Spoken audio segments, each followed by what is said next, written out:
Hello everyone, welcome to my new video. আশা করি তোমরা সবাই খুব ভালো আছো আর আমিও খুব ভালো আছি। তো দিনটা ছিল চড়কের দিন, আর চড়ক বলে কথা, চড়কের মেলায় না গেলে হয়। তো সবাই মিলে রেডি হয়ে চলে গেছিলাম যেখানে চড়ক হয় সেই মাঠে।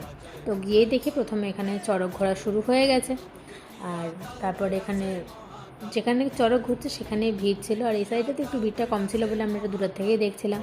তারপরে আমরা চলে যাই সামনে, সেখান থেকে কিছুক্ষণ চড়ক দেখে আমরা একটু মেলাটা ঘুরতে শুরু করি। আর মেলা গিয়ে দেখি সব থেকে ইন্টারেস্টিং জায়গা আমার এটাই লেগেছে, এত সফট টয়েস আমরা দেখে আমরা সবই কিনে নিই।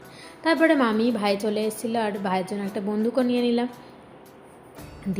নিয়ে এখানে আরও কিছু দোকান ঘুরে টুরে কিছু তো খেতে হবে, না খেলে হয়তো ওখান থেকে একটা কুলফি নিয়ে চলে গেছিলাম দিদাদের বাড়ির ওখানকার পাশে একটা মন্দিরে, মানে একটা বাড়ি বলতে পারো। ওখানে এই যে ভোলে বাবার দর্শন করে আমরা দিদাবাড়ি চলে যাই।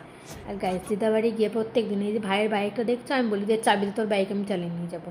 যাই হোক, একটু ওইসব আড্ডা মেরে এখন ঘরে ঢুকে দেখে আমার ভাই এখন ইঞ্জিনিয়ারিং কোর্সগিরি করছে তার বন্ধু নিয়ে। তারপরে গিয়েই যেহেতু গরম ছিল, দিদা একটু স্প্রাইট দিয়েছিল ঠান্ডা। তারপরে যেহেতু অনেকটা রাত হয়ে গেছিলো, দিয়ে আমরা খেয়ে দিয়ে সবাই মিলে বাড়ি চলে আসি। সো ভিডিওটা কেমন লাগলো অবশ্যই জানিও, ভালো লাগলে ছোট্ট লাইক করে দিও। বাই।